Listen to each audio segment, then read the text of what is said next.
Shabbat Shalom, nous sommes parashat Bechokotai. C'est la paracha qui toujours précède la période de Shavuot, et c'est là qu'on voit et les brachot et les klalot, et tous suivent l'étude de la Torah. La pasuk dit Im Bechokotai telecho ve'it mitzvotai tishmoru. Si jamais vous suivez mes hukim et vous faites mes mitzvot. Demande Rashi, si je fais les mitzvot, quels sont les hukim? Les mitzvot comprennent tout, comprennent toutes les particularités de mitzvot.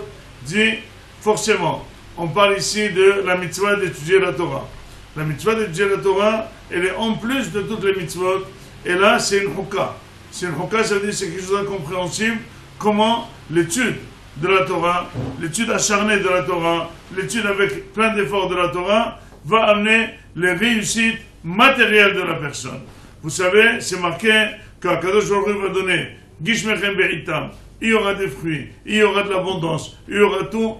Toujours, tu n'auras jamais, tu ne termineras jamais la casserole, tu ne termineras jamais le frigidaire. Toujours les nouveaux achats reprennent les anciens achats. Il y a toujours de la vraie abondance. Et tout ça grâce à l'étude de la Torah. Pourquoi c'est marqué Hukka? Hukka, ça veut être aussi l'explication de forger. Ça veut dire, comment on écrit en forgeant, ça veut dire il faut que ça soit comme un sillon. Hukka, Telecho, il faut que ça soit vraiment très formé et très habitué. La personne, quand elle n'est pas très habituée à la Torah, elle est hazaka le dimanche, lundi affaibli, vendredi évanoui. Là, elle n'arrive pas à étudier, c'est difficile, elle est acharnée partout. Et bien, elle est tenue par justement ses actions matérielles. Elle voudrait éventuellement, la personne, aider Akadosh Baruch Hu dans la parnassa. Elle dirait à Akadosh Baruch Hu, donne-moi de la santé, moi je m'occupe de la parnassa. Mais beaucoup de personnes vont voir plutôt une réussite énorme de la parnassa, mais elle n'est pas pour toujours, parce qu'Akadosh Baruch Hu, il les trompe. Ils voient qu'ils sont en train de monter, qu'ils sont en train de faire des millions, qu'ils sont en train d'ouvrir des boîtes, qu'ils sont en train de réussir, mais à la fin, tout s'écroule d'un coup. La vraie réussite, c'est deux choses. D'abord, la réussite du matériel, et deuxièmement, c'est le calme de la personne devant le matériel. Dit Rashi, c'est que quand la Torah, quand on mangera, il dira qu'on mangera un petit peu et on sera rassasié. Demande mes farshim, il s'agit, si quelqu'un étudie la Torah comme il le faut et comme toutes les brachot, c'est marqué qu'il y a de l'abondance. S'il y a de l'abondance, pourquoi nous allons manger un petit peu et se rassasier? Eh bien, dit tout simplement deux choses. Tout simplement, d'abord, quand on a beaucoup, on se suffit de peu. Vous n'avez qu'à voir les étalages des hôtels, ils étalent des grands plateaux, ils font même un miroir pour voir le double des poissons et le double des salades, mais finalement la personne mange peu, justement grâce à l'abondance. Premièrement. Deuxièmement, même si on a l'abondance c'est dans l'esprit, l'abondance c'est pour être calme, mais l'abondance n'est pas pour manger justement, on ne veut pas être occupé tellement par le matériel, on mange un petit peu et on se rassasie. Et c'est pour ça que l'étude de la Torah, finalement, va être la réussite de la personne.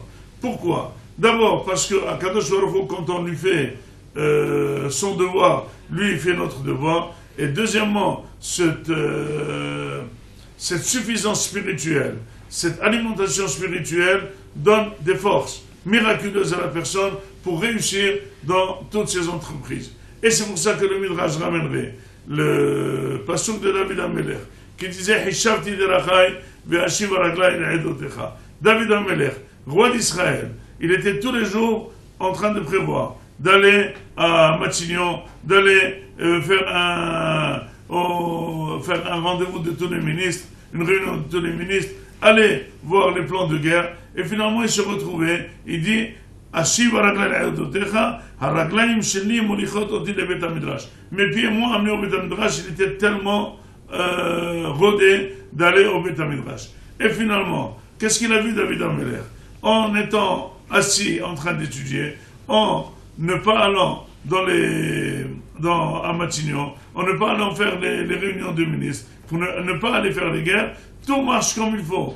Vous savez, ce qui énerve la personne, c'est qu'il y a des personnes qui se tuent pour travailler et d'autres qui se la coulent douce. Et on voit que ceux qui se la coulent douce non seulement ils ont de quoi, mais seulement ils se la coulent douce et ils sont heureux. Et les autres, ils sont en train de trimer. Pourquoi tu devrais trimer? Trime dans ce que je t'ai dit de trimer. Tu vas avoir la grande réussite dans ce que tu fais. Tu vas travailler un petit peu et tu vas avoir de la réussite. C'est pour ça que tous mes amis qui m'écoutent, il faut surtout ne pas être acharné sur l'heure de travail, qu'elle doit être fixe, mais surtout sur l'heure d'étude.